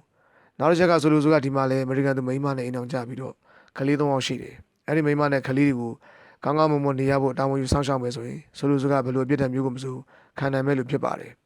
ဒေါ်မီရဲ့စကားဆုံးသွားတော့အဖိုးကြီးကစေမီလေးကိုဖွာရင်းကဆန်နီဘယ်လိုသဘောရတယ်လဲသူ့ရဲ့သားကြီးကိုထင်မြင်ချက်လှမ်းတောင်းလိုက်တယ်ဒေါ်မီခင်ကဆန်နီဖြေချမဲ့စကားကိုကြိုတင်သိနေတယ်ဆန်နီနေနဲ့သူ့ဖခင်ဘိုးကြီးလက်အောက်မှာအမိန့်နာခံပြီးအလုံးလုံးနေရခြင်းတဲ့သူကလည်းဦးစီးကိုကအမိန့်ပေးနိုင်မဲ့လုပ်ငန်းကြီးတစ်ခုကိုတာဝန်ယူဦးစီးခြင်းနေသူဖြစ်တယ်ဆန်နီကဝီစကီအရဲတစ်ခွက်ကိုမော့တောက်ပြီးတဲ့နောက်ဒီဟီရိုအင်းလို့ခေါ်တဲ့ဘိန်းပြူလုပ်ငန်းကဝင်ငွေသိပ်အများကြီးရနေတာမှန်တယ်ဒါပေမဲ့အန်ဒီလည်းများတယ်မိသွားရင်လည်းထောင်အနှစ်20တိကျနိုင်တယ်ကျွန်တော်သဘောရတော့ဘိန်းပြူကိုတိုက်ရိုက်ဖြန့်ချီရောင်းချတယ်လို့မလုပ်ဘဲနဲ့ငွေရင်းဆိုင်တို့မှတည်ပြီးတကယ်လုံးမဲ့လူတွေကိုကာကွယ်ပေးဖို့လောက်ပဲတာဝန်ယူရင်ကောင်းလိမ့်မယ်ထင်တယ်သူရဲ့ထင်မြင်ချက်ကိုပြောလိုက်တယ်ဒေါ်မီကဆန်နီရဲ့ဖြေလိုက်ပုံကိုသဘောကျမိတယ်သူကစကားကိုလိမ္မာပါနဲ့ဆိုပြောတတ်သူလို့စိတ်ထဲကချီးကျူးမိတယ်ခိုင်တော်မီမင်းကတော့ဘလို့ထင်တယ်လဲကော်ဖာသားကသူ့ဘက်ကိုလှည့်ပြီးမေးလိုက်တော့ဒေါ်မီခင်ကရုတ်တရက်ဘာပြန်ပြောမှမသိဖြစ်သွားတယ်ဒါပေမဲ့အဖိုးကြီးကပြောတာပြောပါတော်မီရဲ့မင်းရဲ့ထင်မြင်ချက်ကိုမေးတာပဲငါနဲ့သဘောချင်းမတူမှာကိုလည်းဆွေးမနေနဲ့တကယ်စစ်စလီလူမျိုးစစ်စစ်ကွန်ဆယ်လီယိုရီလူယုံတော်မှသူ့ဆရာသမားနဲ့ထင်မြင်ချက်ယူဆချက်ထူချင်မှတူမှာပေါ့ပြောတာပြောအဲ့ဒီလိုရီကမောကနေအားပေးလိုက်တော့ထော်မီကလည်းသူ့ရဲ့သဘောထားကိုအမှန်တမ်းဖွင့်ပြောဖို့ဆုံးဖြတ်လိုက်တယ်ကျွန်တော်ကတော့သဘောတူလက်ခံသိတယ်လို့ထင်ပါတယ်ဒီမိုးရဲ့ဇီဝရောင်းဝယ်မှုလုပ်ငန်းကတခြားဘာလုပ်ငန်းတွေမှမတူအောင်ဝင်ငွေအမြတ်ဆုံးအမြောက်များရနိုင်တယ်ဒါလောက်အကျိုးကျေးဇူးများရနိုင်တဲ့အလုပ်မျိုးတွေကိုကျွန်တော်တို့မလုပ်နိုင်လဲအခြားတစ်ယောက်ကဝင်လုပ်မှသိကြတယ်ကျွန်တော်တင်ဟိုတရာကလေးရမိသားစုတော်မှဝင်လုပ်မယ်လို့ထင်တယ်ရလာမဲ့ဝင်ငွေကတိတ်များတော့ဒီငွေနဲ့နိုင်ငံရေးဩဇာရဲနဲ့စုံတော့တွေကိုမိတင်အောင်လုပ်နိုင်မဲ့ဩဇာတွေကိုလည်းငွေနဲ့ပေါက်ပြီးပိုင်အောင်လုပ်ယူနိုင်တယ်ဒါတာကလေးရမိသားစုကဒီလိုတာဝင်လုပ်မယ်ဆိုရင်နောက်ပိုင်းကျတော့ကျွန်တော်တို့မိသားစုတော်မှအင်အားကြီးမှလာနိုင်တယ်အဲဒီလိုစီးပွားရေးဘက်ကတောင်းတင်းလာရင်သူတို့ကကျွန်တော်တို့အုပ်စုကိုတော့မှချင်းချောက်လာနိုင်တယ်ရန်ပြုတ်လာနိုင်တယ်အခုဆိုကျွန်တော်တို့လက်ထဲမှာလုပ်ငန်းတွေနဲ့လောင်ကစားဝိုင်းတွေကြီးကျယ်တဲ့လုပ်ငန်းတွေအလုပ်သမားသမဂ္ဂတွေကျိုးကန်တဲ့လုပ်ငန်းရှိတယ်ဒါတွေကအခုနေကတော့အကောင်းဆုံးလုပ်ငန်းတွေပဲဒါပေမဲ့ရှေ့လျှောက်ဆိုရင်ငွေစီပါလောက်ကပိုပြီးကောင်းလာလိမ့်မယ်လို့ထင်တယ်ဒါကြောင့်အခုကမ်းလှမ်းလာမယ့်အလုပ်ကိုလက်ခံသင့်တယ်လို့သဘောရမိပါတယ်ဒေါ်မီခင်ကအဲ့ဒါလိုသူ့ရဲ့သဘောထားကိုပြောပြလိုက်တဲ့အခါမှာအဖိုးကြီးကသဘောကျချင်တဲ့သွားတော့တယ်ဒါပေမဲ့ဘလို့မှဝေးမမှတ်ချက်များမပြုတ်ပဲနဲ့ဒီလူနဲ့မနေ့ပြန်ဘယ်ချိန်တွေ့ရမလဲလို့မေးတယ်မနေ့ပြန်မနေ့10နာရီတိတိမှာသူရောက်လာပါလိမ့်မယ်ဒေါ်မီကချိန်ထားတဲ့အချိန်ကိုပြောပြလိုက်တော့ကော်ဖာသားကမနေ့ပြန်ဟိုလူကိုငါတွေ့နေတဲ့အချိန်မှာမင်းတို့နှစ်ယောက်စလုံးအနားမှာရှိနေစေချင်တယ်လို့အမိန့်ပေးလိုက်ပါတယ်ဒါတဲ့ဒေဒီမနေ့ပြန်ကျရင်ဘယ်လိုအဖြစ်ပြီးမလဲဇန်နီကဒေါ်မီခင်မမေးဖို့နဲ့မေးခွန်းကိုသူ့ရဲ့ဖခင်ကိုတိုက်ရိုက်ပဲမေးလိုက်တော့အဖိုးကြီးကပြုံးတယ်ဟာဒါတော့အခုချိန်ချင်းငါဘယ်လိုလုပ်ပြီးပြောနိုင်မှာမလဲဒီတနေ့လုံးဟိုကဒီကအကြံပေးချက်တွေကိုအားလုံးကိုနားထောင်သုံးသပ်ပြီးမှစဉ်းစားယူရမယ်ပြီးတော့ငါကကိစ္စတစ်ခုကိုဘယ်တော့မှအလင်းစလုံးမဆုံးဖြတ်တတ်ဘူးဆိုတာမင်းတို့သိသားမယ်မလားဒါလို့ဆိုပြီးတော့မှအခန်းထဲကနေထွက်သွားမယ်ပြပြီးမှဒေါ်မီခင်ဘက်ကိုလှည့်လို့ဟေးဒေါ်မီဆိုလိုစုနဲ့ပတ်သက်လို့အချက်လက်တွေဆိုမင်းရှာဖွေစုဆောင်းထားရလားသူကအစစ်မဖြစ်မီကပြည်စာလုပ်ငန်းနဲ့အသက်မွေးခဲ့ဘူးသလားဆိုတာငါသိချင်တယ်အခုတတာကလေးရမိသားစုကပြည်စာတွေပေါ်ခေါင်းမဖြတ်စားနေတယ်လို့ပေါ့အဲ့ဒါကိုမင်းမစုံစမ်းရသေးအခုမြင်မြန်စုံစမ်းထားကြည့်လို့အမိန့်ပေးပြီးထွက်သွားတော့တယ်ဒေါ်မီကအဖိုးကြီးကဘာကြောင့်ဒီကိစ္စစုံစမ်းခိုင်းတာကိုစဉ်းစားနေမိတယ်တကူတော့ရှိတယ်အဖိုးကြီးကမိမကိစ္စလင်ကိစ္စမှာအလွန်ကင်းရှင်းသူဖြစ်တဲ့အပြင်ကာမဂုဏ်ကျူးခြင်းကိုလည်းအလွန်ဆက်ဆုပ်သူဖြစ်ပါတယ်မကောင်းတဲ့မိမတွေအပေါ်ခေါင်းမဖြတ်အမျက်ထုတ်ခြင်းကိုအလွန်ယုံကြည်အောက်တန်းကြတဲ့အလုပ်လိုယူဆထားတယ်ဒါကြောင့်အီတလီမျိုးနွယ်ဒူမိုက်ခန်းကြီးအတူတူပြည်စာလုပ်ငန်းကိုလက်ဝဲကြီးအုပ်စားတောက်တဲ့တတာကလီယာမိသားစုကိုအလွန်အထင်သေးခဲ့တယ်အကယ်၍မနေ့ပြန်လာတွေ့မယ်ဆိုတဲ့ဆိုလိုဆိုကတချင်းကပြည်စာအလုပ်လုပ်ခဲ့ဘူးတယ်ဆိုရင်ခေါ်ဖာသားရဲ့ဆုံးဖြတ်ချက်အဖြစ်ကတမျိုးတစ်ပုံပြောင်းလဲသွားလိမ့်မလားဒေါ်မီခင်ကတွေးမိပါတော့တယ်တူရကီလို့ခေါ်ကြတဲ့ဆိုလိုဆိုမီရှိပုဂ္ဂိုလ်ကအယံမြင့်မြင့်ထောင်ထောင်မမမဟုတ်ပေမဲ့ကိုလုံးကိုယ်တည်းကြည်လက်တမ်းမှလှသူတို့ဖြစ်တယ်သူရဲ့မျက်လုံးတွေကတောက်ပြောင်ဆူရှာပြီးအလွန်ရက်ဆက်ကြမ်းကြုတ်မှုအသွင်ကိုစောင်းနေတယ်အသားမပြူပဲခန့်ညွညွဖြစ်လို့လေသူ့ကိုတူရကီမျိုးသားတယောက်လို့ထင်မယ်ဆိုရင်ကထင်နိုင်ပါတယ်ချိန်ထားတဲ့မနေ့10နာရီတိတိမှာဆိုလိုဆိုရောက်လာပြီးဇန်နီကိုတိုင်းစီးကြိုလို့အဖိုးကြီးနဲ့ဒေါ်မီခင်တို့ထိုင်ဆောင်နေတဲ့ရုံးခန်းလေးကိုခေါ်လာတယ်ဆိုလိုဆိုကိုပထမအချိန်နီနီကက်ကက်မြင်လိုက်ရတဲ့အခါလူကဘရာဇီဆိုသူလူမိုက်ကလွယ်လို့ကြောက်စရာကောင်းဆုံးလူတယောက်ဆိုပြီးဒေါ်မီခင်ရဲ့စိတ်ထဲကမှတ်ချက်ချမိတော့တယ်အကယ်၍ကော်ဖာသားကရုပ်ရှင်သတိဂါဝတ်စ်နဲ့ပတ်သက်ပြီးတော့မှမေးတယ်လို့မင်းလူကတကယ်တတိရှိရလားလို့မေးဆိုလိုဆိုကတကယ်တတိရှိပါတယ်လို့ဖြေရမှာဖြစ်ကြောင်းဆုံးဖြတ်မိတယ်လူချင်းတွေ့ဆုံမေးဆက်လို့အချင်းချင်းလက်ဆွဲနှုတ်ဆက်ကြပြီးတဲ့နောက်ဆိုလိုစကားချေချေဝေဝေတဝဲမနေပဲနဲ့လူရင်းအချက်ကိုသာထည့်ရပဲစပြောပါတယ်လောရမဲလောကမွေးရစီဝါကိုအကြီးကျယ်လုပ်ရမည်ဖြစ်ကြောင်းတူရကီနိုင်ငံကဘိန်းစိုက်ပျိုးသူတွေစီကနေ့စဉ်မမှန်ဘိန်းရိုင်းအစိမ်းတွေရရှိဖို့အခိုင်အမာဆိတ်ဆက်ဆက်သွယ်ထားပြီးဖြစ်ကြောင်းဒီဘိန်းရိုင်းတွေကိုမာဖီးယားဖြစ်ကိုပြောင်းလဲထုတ်လုပ်ဖို့အတွက် ပြည်သက်ပြည်မှာဆက်တခုအသင့်ရှိကြောင်းအလားတူပဲဘိန်းစင်းကနေဟီရိုအင်းလို့ခေါ်တဲ့ဘိန်းမျိုးဖြစ်အောင်ဓာတုဗေဒနီးနဲ့ထုတ်လုပ်ဖို့အတွက်ဆက်တခုလည်းဆက်စလီကျွန်းမှာလုံခြုံစွာနဲ့အစီအစဉ်ထားပြီးဖြစ်ကြောင်းဘိန်းကိုပြင်သစ်နဲ့အီတလီနိုင်ငံဆက်စလီကိုခိုးသွင်းမှုလွယ်ကူပေမဲ့အမေရိကန်ပြည်ကိုသွင်းရမှာတော့ FBI စုံနောက်ဘက်ကိုလက်ပေးလို့မရတဲ့အတွက်အနေငယ်အခက်အခဲရှိမှာဖြစ်ကြောင်းဒါပေမဲ့ဒီလုပ်ငန်းကရရှိမဲ့အမြတ်ဆုံးဝင်ငွေကအခြားမိသည့်လုပ်ငန်းတွေမှမတူအောင်အမြောက်များရရှိနေကြောင်းစသဖြင့်အခြေတဝင့်ပြောတော့ဒေါ်မီယခင်ကဇနီးဘက်ကိုအတိတ်ပဲပါလမ်းကြည့်လိုက်တယ်ဆိုလိုဆိုကသူ့ရဲ့လူရေးချက်ကိုတပတ်သားနားဝင်စိတ်ဝင်စားအောင်ပြောတတ်တယ်ဆိုတဲ့အတိတ်ပဲနဲ့ဖြစ်ပါတယ်ဒါပြင်ခင်ဗျားကဘာကြောင့်ကျုပ်စီကိုအခုလာရတယ်လေခင်ဗျားတို့ကြီးပွားချမ်းသာမဲ့အလုပ်အကြောင်းကျုပ်ကိုလာပြောတာကဘယ်လိုကြောင့်ကျုပ်ပေါ်စီစဉ်တာပူနေရတာပါလေကျုပ်သိချင်တယ်ထွန်ကော်လီယွန်ကလည်းအဓိကအချက်ကိုထားရပဲပြန်ပြီးတော့ဆိုလိုဆိုကဘလို့မှအမှုရမပြောင်းမနဲ့သူ့ရဲ့လူလားချက်ကိုဆက်လက်ပြီးပြောတယ်ကျွန်တော်ရဲ့လုပ်ငန်းမှာမတည်ရင်းနှီးဖို့ငွေသားဒေါ်လာ2သန်းလိုတယ်ဒါကဒီကိုလာခြင်းအချက်တစ်ချက်နောက်တစ်ချက်ကလည်းအလွန်အရေးကြီးတယ်ငွေရစည်းဝါးတွေပြည်တွင်းကိုခိုးသွင်းလာရမှာတခါတလေလေကျွန်တော်တို့လူအချို့ကဖမ်းမိသွားဖို့ရှိတယ်ဖမ်းမိတဲ့အခါမှာသူတို့ကိုအမှုစင်တဲ့တရားသူကြီးတွေကထောင်နဲ့တစ်နှစ်ထပ်ပို့မချဖို့လိုအပ်တယ်ကျွန်တော်သိရသလားမစ္စတာကော်လီယွန်အနေနဲ့နိုင်ငံရေးဩဇာကြီးမားတဲ့မိတ်ဆွေတွေအများကြီးရှိတယ်လို့နားလည်ထားတယ်ဒါကြောင့်ဘိန်းပြသွင်းလာတဲ့ကျွန်တော်ရဲ့လူတွေမတော်တဆဖမ်းမိသွားရင်ထောင်ကြတော့မှတစ်နှစ်လောက်ပဲကြာအောင်တရားသူကြီးတွေကိုစီယုံပြောပြစေချင်တယ်ဒီလိုဆိုဟိုလူတွေလည်းတစ္ဆာရှိနဲ့ဘာကူမှဖော်မပြောဘဲနဲ့နှုတ်လုံးနေကြမယ်ဒါပေမဲ့တရားဥပဒေအကြောင်းတိုင်းထောင်တဲ့10နှစ်သုံးဖို့အနှစ်20ကြာသွားရင်တော့ဒီလူတွေကနှုတ်လုံးချင်းမှလုံးမယ်ဖော်ကောင်လုပ်ပြီးဖွင့်ချလိုက်ရင်ကျွန်တော်တို့လုပ်ငန်းကြီးတစ်ခုလုံးပျက်စီးသွားနိုင်တယ်မစ္စတာကော်လီယွန်အနေနဲ့တရားသူကြီးအတော်များများကိုပိုင်တယ်လို့လည်းကျွန်တော်ကြားသိရပါတယ်ရရှိတဲ့အမြတ်ငွေတွေကကျိုးတို့ကရာခိုင်နှုန်းဘယ်လောက်ဝေစုရမလဲအဖိုးကြီးကမေးတော့ဆိုလိုဆိုကအားတက်သွားတဲ့မျက်လုံးတွေတောက်ပြောင်းလာတယ်90ရာခိုင်နှုန်းပေးပါမယ်အဲ့ဒီအချိုးတိုင်းဆိုတစ်နေ့ကိုဒေါ်လာငွေ3သန်းကနေ4သန်းထိရနိုင်တဲ့အပြင်နောက်ပိုင်းတပြေးပြေးထပ်တိုးလာဖို့အလားအလာတွေလည်းရှိသေးတယ်။ကောင်းပြီဒါဖြင့်ဒါတာကလီယာမိသားစုကရောရာခိုင်နှုန်းဘယ်လောက်ရမှာလဲ။ဒေါန်ကော်လီယာကမေးလိုက်တော့ဆိုလိုဆိုကမတိမတာမျက်နှာပြက်တဲ့အောင်ဖြစ်သွားတယ်။ဒါပေမဲ့ချက်ချင်းပဲအိမ်ကြီးဆင်လို့သူတို့ကတော့ကျွန်တော်ရဲ့ဝေစုတွေကအနေချင်းခွဲပြီးမယ်။ဒါကလည်းကျွန်တော်ရဲ့ဘိန်းပြူဖြန့်ချီလုပ်ငန်းမှာသူတို့ရဲ့အကူအညီလိုသင်းတဲ့လိုဖြစ်ပါတယ်။ဒီလိုဆိုရင်ကျုပ်ကငွေကလေးစိုက်ထုတ်ယူဖမ်းမိတဲ့လူတွေကိုတတ်တာအရောက်ကာကွယ်ပေးုံနဲ့အမြတ်ငွေရ90ရာခိုင်နှုန်းရမယ်ဆိုပါတော့ဒေါ်လာ2သန်းဆိုတဲ့ငွေကိုလူကြီးမင်းကငွေကလေးစိုက်ထုတ်ယူလို့သဘောထားတယ်ဆိုရင်ကျွန်တော်ကလူကြီးမင်းကိုအထူးပဲကျေးဇူးတင်ပါတယ်လေးစားပါတယ်ဆိုလိုစကားသူစကားအောင်တော့မဲ့အထင်နဲ့မျှဝင့်ပြောလိုက်တယ်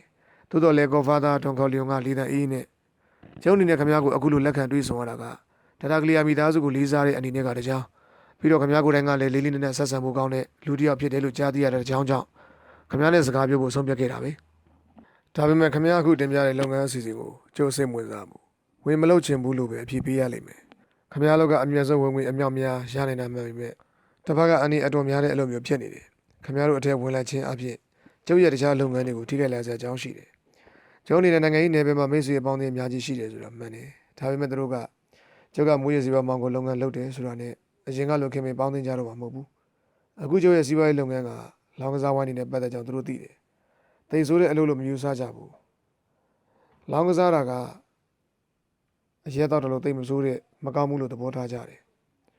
မွေးစီပွားကတော့အလွန်ဆိုးရတဲ့အလုပ်လို့သူတို့အယူရှိတယ်ဒါကြောင့်ခင်ဗျားလုပ်ရကအနည်းများလာတယ်လို့ဆိုရခြင်းပဲဒီမဲ့မစ္စတာဆိုလို့ဆိုကျုပ်ရဲ့အိမ်တော်မိသားစုကလွန်ခဲ့တဲ့10နှစ်အတွင်းဘာအနည်းမှမရှိဘဲနဲ့ကောင်းကောင်းနေနိုင်ခဲ့ကြတယ်ဒီလိုအေးအေးနေနေတဲ့ကိုကျုပ်ကငွေများများရရေးဆိုတဲ့လောဘမျိုးကြောင့်သူတို့တွေအဖို့အနည်းများများရလာမဲ့အလုပ်မျိုးမလုပ်နိုင်ဘူးထွန်ကော်လီယွန်အပြေကိုကြားလိုက်ရတဲ့ဆိုလို့ဆိုကအာရုံသွားသလိုဖြစ်ပြီးစနေနဲ့ဟီဂင်တို့ဘက်ကသူ့ကိုအားပေးစကားထောက်ခံစကားပြောလိမ့်မလားမျောလင်းရတဲ့လမ်းကြည့်နေရင်ကခမရရင်းနှီးငွေဒေါ်လာ2သန်းအတွက်ဆွေးရင်လို့လားလို့မေးတော့ခေါ့ဖာသာကကျုပ်ကငွေဆုံးရှုံးမှလုံးဝမဆွေးရင်ဘူးလို့ခက်ပြက်ပြက်ပဲပြောတယ်ဆိုလို့ဆိုကအရှော်မပေးလူသေးရတဲ့နောက်ပြီးတော့တာတာကလီယာမိသားစုကလည်းရင်းနှီးငွေအတွက်အာမခံချက်ပေးပါလိမ့်မယ်လို့ဆိုတယ်ဒီအချိန်မှာစန်နီကဝင်လို့စကားပြောတော့သူ့အနေနဲ့အကြီးကျယ်ခြေလှမ်းမှားတော့တယ်နိုင်စဆုံးဖြတ်ပုံကလည်းမှားသွားတယ်လို့ဒေါ်မီယေခင်ကထင်လန့်မိပါတယ်စန်နီကဆေးရတက်တဲ့အမူအရာနဲ့ဗာလေတာတာကလီယာမိသားစုကကျိုးရမတီရင်းနှီးငွေကိုပြန်ရပါစီမယ်လို့အာမခံချက်ပေးပါတယ်လားဆိုလို့ဆိုကိုအဲ့ဒါလိုဝင်မေးလိုက်တယ်စန်နီကဒီလိုမေးလာခြင်းကိုပင်လေဆိုလို့ဆိုကသူ့ဘက်ကိုပါလာပြီးထင်ပြီးသဘောကျသွားရင်တူတယ်ဒါပေမဲ့အဖိုးကြီးကခက်တီတီနဲ့ကြားပြဝင်ပြောလိုက်ပုံကသူရဲ့ဆုံးဖြတ်ချက်ကိုဘယ်လို့မှပြောင်းလဲလို့ရမှာမဟုတ်ကြောင်းလေးတံမျိုးဖြစ်နေတယ်ဒီမဲ့မစ္စတာဆိုလို့ဆိုလူငယ်တွေဆိုတာကတော့လောဘကြီးကြတာကြီးပဲပြီးတော့အခုကလူငယ်တွေကတော်တော်ခက်တယ်ယူသည်လေးစားမှန်းအလိုက်သည့်ရမှန်းကိုကောင်းကောင်းနားမလည်ကြဘူးကျုပ်ရဲ့သားသမီးတွေကအခုလူကြီးတွေစကားပြောနေတဲ့ကြဝင်ဆွတ်တာကတော့ကျုပ်ကသူတို့ကိုအလိုလိုက်ခဲ့လို့ပဲဘာပဲဖြစ်ဖြစ်ခင်ဗျားအခုကမ်းလှမ်းတဲ့အလုပ်ကိုကျုပ်ကလက်မခံနိုင်ဘူးဆိုတာကျုပ်ရဲ့နောက်ဆုံးဖြစ်ပဲခင်ဗျားလုပ်တဲ့လုပ်ငန်းတွေလည်းစัญญထိခိုက်စရာမရှိဘူးခ ခင်ဗျားတို့လုပ်ငန်းတိုးတက်အောင်မြင်ပါစေလို့ကြိုးဆူတောင်းလိုက်ပါတယ်အဲဒီလိုပြပြတသားပြောရင်ကတွန်ခေါ်လီယွန်ကဆိုလိုဆိုကိုလက်ဆွဲနှုတ်ဆက်လိုက်ပါတယ်ဆွေးနွေးပွဲကတလောက်နဲ့ပဲပြီးဆုံးသွားတော့ဒေါ်မီကင်ကလည်းဆိုလိုဆိုကိုမော်တော်ကားတစ်ယောက်လိုက်ပို့ခဲ့ရတယ်ကားထွက်ကန်ဒီဒေါ်မီကိုနှုတ်ဆက်လိုက်တဲ့အခါဆိုလိုဆွဲမျက်နှာကဘလို့မှဆက်လို့ရှမ်းမှုရိပ်ရောင်မရှိတာကိုဒေါ်မီကင်ကသတိထားမိတယ်ရုံးခန်းလေးကိုပြန်လာတဲ့အခါမှာတော့ကော်ဖာသာကဒေါ်မီအဲ့လူကိုမင်းဘလို့သဘောရတယ်လဲလို့မေးတော့ဒေါ်မီကင်ကသူကဆက်စလီကျွန်းသားပဲတကယ်တတ်ရှိတဲ့လူတစ်ယောက်လည်းဖြစ်တယ်လို့ယူဆမိတယ်လို့ဖြေလိုက်တယ်အဖိုးကြီးကကောင်းညင်ပြီးအတန်းကြောင်တစုံတရာကိုလေးလေးနက်နက်တွေးတောနေပုံရတယ်ဒီနောက်မှာသူ့ရဲ့သားကြီးစန်နီဘက်ကိုလဲလို့ဒီမဲ့စန်နီမင်းစိတ်တဲကဘာကိုစဉ်းစားနေတယ်ဆိုတာတခြားလူတွေဘယ်တော့မှမသိစီနဲ့မင်းကအခုတလောဟိုကောင်မလေးနဲ့ရှုပ်ရှုပ်ပွေပွေလုံနေတာနဲ့စိတ်ကူးညံ့နေညံ့လာနေတဲ့တူတယ်မိမဘူးတဲ့ကိစ္စကိုရတန်းကရက်ပြီးစီးပွားရေးလောက်ရတဲ့ကိုစိတ်ဝင်စားဖို့ကြိုးစားဒါပဲပြောချင်တယ်ခိုင်းမင်းသွားနိုင်ပြီလို့အပြည့်တင်စကားပြောချလိုက်တော့စန်နီကသူ့ရဲ့ဖခင်ကဒီလိုပြောတာကိုပထမတော့အားအသင့်ပြီးနောက်ပိုင်းမခံချင်စိတ်နဲ့ဒေါသထွက်သွားပုံရတယ်သူတို့ကမင်္ဂလာဆောင်တဲ့နေ့ကအပြူရန်မင်္ဂလေးလူစင်နဲ့နှစ်ပါးသွားခဲ့ပုံကိုအဖိုးကြီးကမသိနိုင်လို့စန်နီကထင်မှတ်နေသလားမပြောတတ်ဘူးမိတို့ပင်ဖြစ်စီဒီကနေ့မနက်ဖို့စန်နီကအကြီးကျယ်မှားယွင်းသွားလိမ့်ပြီလို့ဒေါ်မီကင်ထင်လိုက်တယ်စန်နီအခန်းထဲကနေထွက်သွားတဲ့အခါအဖိုးကြီးကဒေါ်မီကိုအရက်တစ်ခွက်ငှက်ခိုင်းလို့လူကဘရာဇီဆိုတဲ့လူငါးစီကိုလာတွေ့ဖို့ပြောလိုက်စမ်းလို့အမိန့်ပေးတယ်3 လလောက်ကြာသွားပြီဒေါ်မီကင်ကမြို့ထဲမှာရှိတဲ့အလုပ်ရုံးခန်းမှာထိုင်ကလှုပ်ရှားလုပ်ပြီးအမြန်ပြီးစီအောင်ကြိုးစားလုပ်နေတယ်ခရစ်စမတ်ပွဲတော်နီးလာပြီဖြစ်လို့သူ့ရဲ့ဇနီးနဲ့ကလေးတွေကိုဈေးဝယ်လိုက်ဖို့ဒီကနေ့စောစောရုံးဆင်းမယ်လို့ရည်ရွယ်ပြီးအလုပ်ကိုဖိလုပ်နေခဲ့ပါတယ်အကြီးတဲ့ဟောလိဝုဒ်ရုပ်ရှင်စတူဒီယိုကတယ်လီဖုန်းလာတဲ့အတွက်စိတ်တူတူနဲ့နားထောင်လိုက်တော့ဂျွန်နီဖော်ဒိန်းစီကဖြစ်နေပါတယ်တယ်လီဖုန်းပြောနေတဲ့ဂျွန်နီရဲ့အတန်ကိုအကဲခတ်ရတာကအလွန်ရှင်ပြစိတ်တဲ့တက်ကြွနေပုံရတယ်သူပါဝင်သရုပ်ဆောင်ရတဲ့ရုပ်ရှင်ကားကိုရိုက်ကူးပြီးနေပြီဖြစ်ကြောင်းရုပ်ရှင်ပရုလို့ခေါ်တဲ့ရှေးပြေကူစီကြည့်ရတဲ့ဖိလင်ပိုင်းတွေအရဒီဇာကာကမုတ်ချနာမည်ကြီးလေးမှဖြစ်ကြောင်းစသဖြင့်စကားတွေအရှိကြီးပြောနေတော့ဒေါ်မီကစိတ်မရှိနဲ့ဖြစ်မိတဲ့အတွက်နေပါအောင်အဲ့ဒီလက်ဆောင်ကဘာပစ္စည်းမို့လို့လဲလို့မေးတယ်ဂျွန်နီကတော့သူ့ဘာသာသူ့သဘောကျတဲ့ရှိမို့လို့အခုကြိုတင်မပြောနိုင်ဘူးဗျာအဲ့ဒါကကျုပ်ရဲ့ခရစ်စမတ်လက်ဆောင်ကိုပို့ပြီးတော့မှစိတ်ဝင်စားစရာကောင်းစရာပေါ့လို့ပြန်ပြောပါတယ်ဒေါ်မီကသူ့အတွက်အချင်းလဲအသက်ဖြုံးနေရရောက်တယ်လို့ယူဆပြီးအမြန်ဆုံးစကားကိုဖျက်လိုက်ရတော့တယ်နောက်10 မိနစ်လောက်အကြာမှာတော့အဖိုးကြီးရဲ့သမီးကွန်နီစီကဖုန်းလာတဲ့အတွက်ဒေါ်မီကအနောက်ရှက်ဖြစ်ရပြန်တယ်ကွန်နီနဲ့သူ့ယောက်ျားခါလိုရဲ့အိမ်တော်ကြီးကတာယာအဆင်ပြေခြင်းမရှိကြောင်းကိုဒေါ်မီကသိထားပြီးဖြစ်တယ်ခါလိုကအရက်သားလောင်ကစားမိမပြက်တင်တဲ့ရှုပ်ပွေကအချိန်ဖြုံးနေသူဖြစ်တဲ့အပြင်မကြာခဏဇနီးကွန်နီကိုလည်းရိုက်နှက်ညှင်းဆဲတတ်သေးတယ်အခုလည်းသူ့ရဲ့အိမ်တော်ကြီးကြောင့်ငိုတန်ပပနဲ့ပြောလေအောင်မယ်လို့ဒေါ်မီကထင်ပြီးစိတ်ညစ်ညစ်နဲ့နားထောင်လိုက်တော့ဒီတခါတော့ကွန်နီကခရစ်စမတ်လက်ဆောင်အဖြစ်ဖခင်ကြီးကိုဗာပစ္စည်းပေးရင်ကောင်းမလဲလို့မေးခြင်းဖြစ်နေပါတယ်ဒေါ်မီကသူ့ရဲ့ရုံးလုပ်ငန်းတွေကိုပြန်ကောက်ခိုင်းကရှိနေစင်မှာပဲတယ်လီဖုန်းကမပြတ်လာနေမှဖြစ်လို့အလုပ်ဆမ်းမလုပ်တော့ဘဲနဲ့ပြန်มาတော့မယ်လို့ဆုံးဖြတ်လိုက်မိတယ်ဖုန်းကိုကောက်ခိုင်းနားထောင်လိုက်တဲ့အခါခေါ်ဖားသားရဲ့သားငယ်ဆိုမိုက်ကယ်စီကဖြစ်နေတယ်မိုက်ကယ်ကသူကနောက်တစ်နေ့မှာသူ့ရဲ့ချစ်သူကင်းနဲ့အတူနယူးယောက်ကိုရောက်မှာဖြစ်ကြောင်းခရစ်စမတ်မတိုင်မီအရေးကြီးတဲ့ကိစ္စတခုအကြောင်းကိုဖခင်ကြီးကိုပြောစရာရှိကြောင်းဒေါ်မီကိုအသိပေးခြင်းသာဖြစ်နေတယ်မိုက်ကယ်ဆိုသူကစကားကြောရှိတဲ့သူမဟုတ်ဘူးဒေါ်မီကင်းကရုံးခန်းကထွက်လာပြီးမေစီကုမ္ပဏီသားတိုက်ကြီးဘက်စီကိုရှောက်လာစေတနေရမှာသူရှိတဲ့ကလူတွေကပိတ်ဆို့ကားစီးပြီးရက်နေတော့တေချာစွာကြည့်တဲ့အခါဆလူဆူအမိရှိလူဆိုးခိုင်ကောင်းဆောင်ဖြစ်နေတာကိုအံ့ဩစွာနဲ့တွေ့ရတယ်ဆလူဆိုးကဒေါ်မီရဲ့လက်မောင်းကိုစုပ်ကိုင်ကမကြောက်ပါနဲ့ကွာစကားနဲ့ပြောစရာရှိလို့ပါလို့ခတ်တူတူဆိုပါတယ်ဒေါ်မီကစိတ်ရှုပ်ဟန်နဲ့သူ့ရဲ့လက်မောင်းကိုတင်းဆွဲပြုတ်ပြီးကျုပ်ကအချိန်မရှိဘူးလို့ပြောဆိုထွက်မယ်အပြုမော်တော်ကားတစ်စင်းကအနီးကိုထိုးဆိုင်လာပြီးတကားပွင့်လာတယ်တစ်ချိန်ထဲမှာလူနှစ်ယောက်ကဒေါ်မီရဲ့နောက်နောက်ကိုရောက်လာပြီးသူ့ကိုဝိုင်းထားလိုက်တယ်ဒီကဆလူဆိုးကကိုလူအေးအေးဆေးဆေးကားပေါ်တက်ပါသူကမင်းကိုတက်ချင်းအခုလောက်ဆိုမင်းသိနေပြီနားလေလားလို့ပြောတော့ဒေါ်မီလည်းဘလို့မှမတက်တာပဲနဲ့ကားပေါ်ကိုတက်လိုက်ရပါတော့တယ်ကော်ဖာသားရဲ့သားငယ်ဆုံးမိုက်ကယ်ကဒေါ်မီကိုဖုန်းဆက်ပြီးနောက်တနေ့အိမ်ကိုပြန်လာခဲ့မယ်လို့ပြောခြင်းကနေလေပြောလိုက်ခြင်းဖြစ်ပါတယ်အမှန်ကသူကချစ်သူခေးရတယ်နဲ့အတူနယူးယောက်မြို့ဟိုတယ်တစ်ခုကိုရောက်နေပြီဖြစ်တယ်နယူးယောက်မြို့ကိုရောက်ခြင်းဘိုးကြီးအိမ်ကိုသွားရင်လက်မထက်ရသေးသူများအနေနဲ့အခုလိုနှစ်ယောက်သားလွတ်လပ်စွာနဲ့ချစ်တင်နှီးနှောခွင့်ရမှာမဟုတ်တဲ့အတွက်တရက်ကြိုလာပြီးဟိုတယ်ကမှတဲခုနေရတာဖြစ်တယ်သူတို့နှစ်ဦးကတကယ်ပဲမြတ်တာစင်းနဲ့ချစ်နေကြပြီဖြစ်လို့အခုခရစ်စမတ်ပွဲတော်ရက်သတ္တပတ်အတွင်းမှာပဲလက်ထက်ကြဖို့အဆုံးဖြတ်ထားပြီးဖြစ်ပါတယ်ဒီအကြောင်းကိုလည်းဖခင်ကြီးကိုအင်းရောက်ခြင်းခွင့်ပန်လိုတဲ့အတွက်သူလာမယ့်အကြောင်းကိုဒေါ်မီကင်းစီကိုဂျိုဒီဖုန်းဆက်အကြောင်းကြားလိုက်တာဖြစ်ပါတယ်မိုက်ကယ်နဲ့ဂီရူကဟိုတယ်ခန်းရဲ့တကားကိုလုံခြုံစွာနဲ့ပိတ်ပြီးနှစ်ယောက်သားလွတ်လပ်စွာနဲ့ရှိနေကြပြီးတဲ့နောက်ဒီဂီတာတန်ဆုံပြဆက်တစ်ခုကိုအတူသွားကြည့်ကြတယ်ပြဆက်ပြီးလို့ဟိုတယ်ကိုပြန်လာတဲ့အခါမှာမိုက်ကယ်ကအခန်းတော်သွားယူနေခိုင်းဂီကသတင်းစာဆောင်ကိုအနီးမှာရှိတဲ့အဆောင်စင်မှာဝယ်ယူလိုက်တယ်မိုက်ကယ်ကအခန်းတော်ယူပြီးတော့မှခြေသူရှိရက်ကိုပြန်လာတဲ့အခါဂီကမျက်ရည်ပေါက်ကြီးတွေကျပြီးသတင်းစာမျက်နှာဖုံးကိုငေးဆိုင်ကြည့်နေတော့မိုက်ကယ်ကလည်းဗာများပါလေလို့သတင်းစာကိုဆွဲယူကြည့်တဲ့အခါစိတ်တွေကတုံ့လုပ်ပြီးအကြီးကျယ်ဒေါသထွက်လာတော့တယ်သတင်းစာမျက်နှာဖုံးမှာဓာတ်ပုံတစ်ပုံပါလာပြီးအဲ့ဒီဓာတ်ပုံထဲမှာ အဖိုးကြီးဒွန်ခေါ်လီယုံကသူ့ရဲ့နဲ့ပုံရသားလဲကျနေပြီးသူ့ရဲ့နီးမှာတော့သားလက်ဖရက်တို့ကခလင်းငယ်တယောက်ပမာငိုကြည့်နေတာကိုဖော်ပြတယ်မိုက်ကယ်ကသတင်းစာတွေကဓာတ်ပုံကိုကြည့်ရင်ကစိတ်လို့ရှားမိပေမဲ့ဝမ်းနေခြင်းကြောင့်ခြင်းမဖြစ်ဘူးအပြင်းထန်ဒေါသထွက်ခြင်းသာဖြစ်မိတယ်သတင်းစာခေါင်းစည်းစာတမ်းမှာတော့ဒွန်ခေါ်လီယုံတနက်ပြက်ခံရခြင်း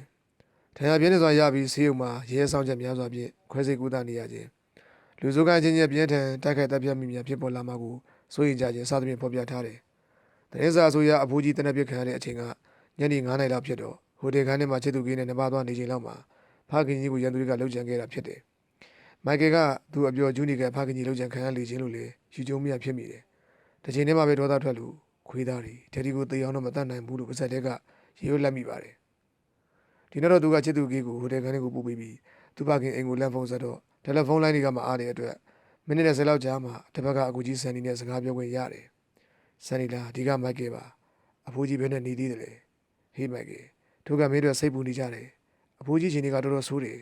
ဟိုခွေးကောင်တွေကတနက်နဲ့9ချက်တောင်မှပြစ်ခဲ့တယ်ဒါပေမဲ့ဆရာဝန်တွေကပြောတော့မသိနိုင်ပါဘူးတဲ့ဒါတက်မင်းကဘယ်ကနေပြောနေတယ်လဲကျွန်တော်နယူးယောက်မြို့ရောက်နေတယ်လीဒေါ်မီကမပြောဘူးလားခက်တာကဒေါ်မီကိုလည်းရန်သူဘက်ကဖမ်းသွားပြီအရေးကြီးဆုံးကမင်းဒီကိုအများဆုံးလာခဲ့စေခြင်းနဲ့ဖုန်းနဲ့စကားပြောလို့မဖြစ်ဘူးအေးပါဒီကိစ္စမှာဘယ်ကောင်တွေလက်ချက်ဆိုတာကိုသိရလားသိတော့မမိုက်ကယ်ဒိုဘက်ကလူကာဘရာဇီကိုပြန်ရောက်လာတဲ့နဲ့ခွေးသားတွေသိပြီးမဲ့မင်းသားတင်းကိုအမြန်လာခဲ့ကောင်းပြီတနားရီတွင်းရအောင်လာခဲ့ပါမယ်မိုက်ကယ်ကတယ်လီဖုန်းကိုပြန်ချလိုက်ပြီးစဉ်းစားနေပြီပြန်တယ်လူကာဘရာဆိုသူကသူတို့ရဲ့မိသားစုသို့မဟုတ်ခိုင်းကတတိအရှိဆုံးအမိုင်ဆုံးအရက်ဆုံးလက်တံပြောင်းဆုံးအကျဉ်းသမားဖြစ်ပါတယ်အခုဂေါ်ဖာသာတနက်ပြစ်ခံရတဲ့တဲ့ရင်ကိုလူကာဘရာဇီကအေကန်မုတ်ချက်ကြားသိပြီးဖြစ်ရမယ်ဒါဆိုရင်ဘာကြောင့်ပေါ်မလာဘဲနဲ့ပြောင်းနေရတယ်လဲလူကာဘရာဇီတယောက်ပဲရောက်နေတယ်လေဒီမေကွန်းတွေကိုမိုက်ကယ်ကစဉ်းစားနေမိချိန်မှာဒေါ်မေခင်ကလည်းဒီမေကွန်းတွေအဖြစ်ကိုသိချင်နေတယ်ပြီးတော့ဆန်နီကိုတိုင်ကလည်းလူကာဘရာဇီပြောင်းနေတဲ့အတွက်စိတ်ထဲဆိုရင်ပူပန်နေမိပါတယ်အဲ့ဒီညနေ9:00နာရီထိုးဖို့15မိနစ်လိုမှာတော့ဂေါ်ဖာသာထုံခေါ်လီယုံကသူ့ရဲ့တန်လွင်စီသင်းကုန်လုပ်ငန်းကမ္ပဏီကဆော်ရဲစရန်တွေကိုစစ်ဆေးပြီးစီလို့တွားဖို့ပြင်ဆင်နေပါတယ်သူနဲ့ဒူသားလက်ဖရက်တို့လည်းပါလီတော့အဖိုးကြီးကသတင်းစာဖတ်နေတဲ့ဖရက်တို့ကိုကန်ပြန်ကြမယ်ကွာပေါ်လီကတို့ကိုပြောလိုက်ကားသွားယူခဲ့လို့ပြောလိုက်ပါတယ်ဖရက်တို့ကသတင်းစာကိုချပြီးထိုင်ရကထားတယ်ပေါ်လီကဒီနေ့နေမကောင်းလို့အလုပ်မဆင်းနိုင်ဘူးကျွန်တော်ပဲကားကိုသွားယူရမယ်ပေါ်လီကအေးအေးမေးနေတယ်လို့မနက်ကဖုန်းဆက်ခွင့်တောင်းပါတယ်ဟုတ်လား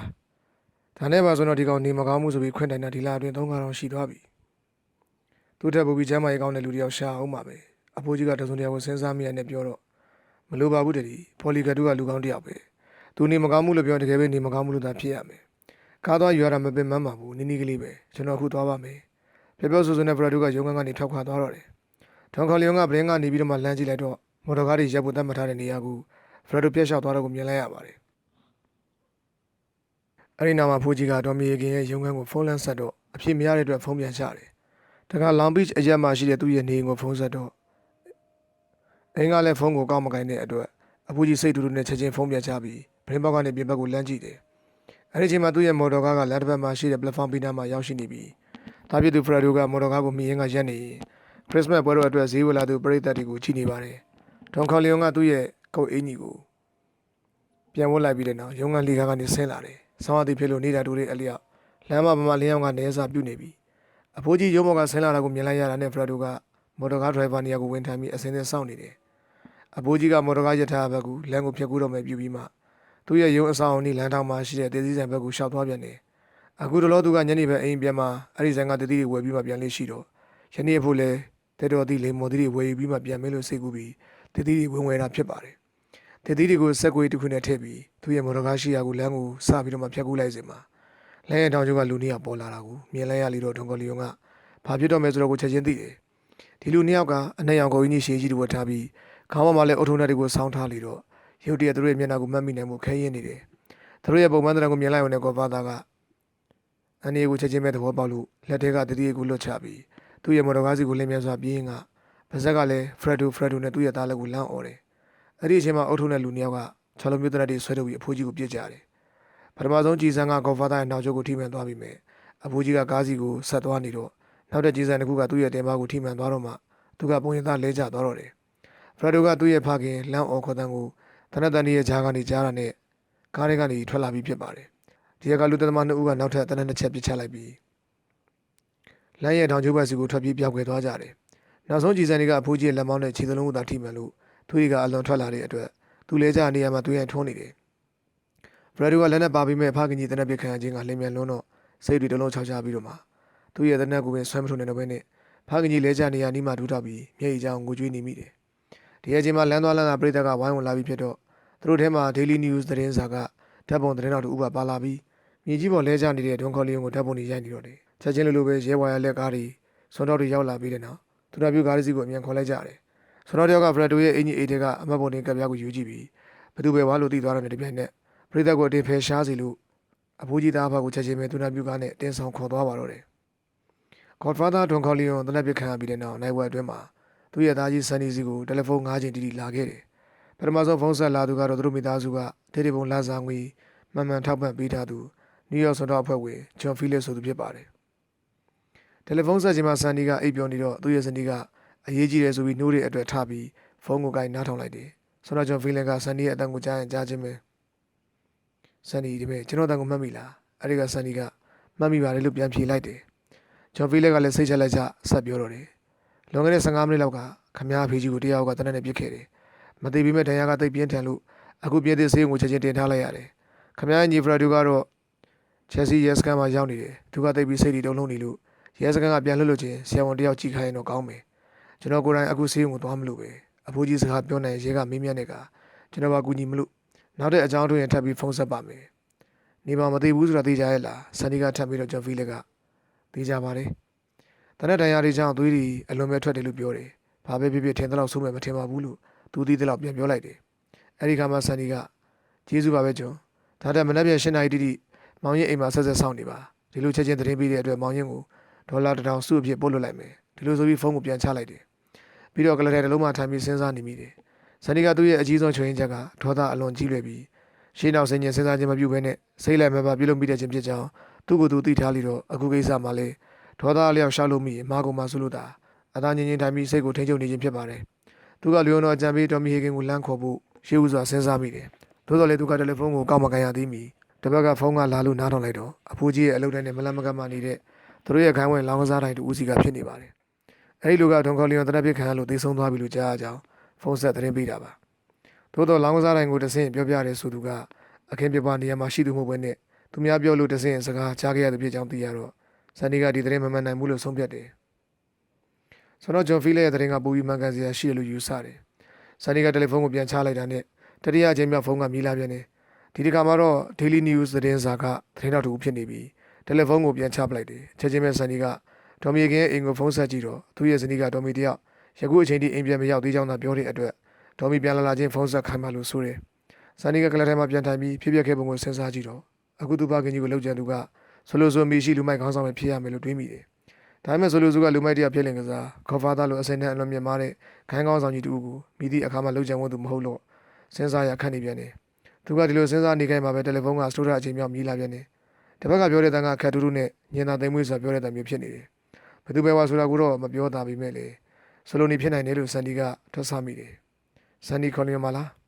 ဒီလိုပါခင်ဗျားတို့လူဒေါ်မီယေကင်ကအခုကျုပ်တို့လက်ထဲမှာရှိနေတယ်နောက်3နှစ်လောက်ကြာရင်သူ့ကိုပြန်လွှတ်လိုက်မယ်သူနဲ့သူကျုပ်တို့ဘက်ကကန့်လန့်ချက်တောင်းဆိုချက်တွေလည်းပါလာလိမ့်မယ်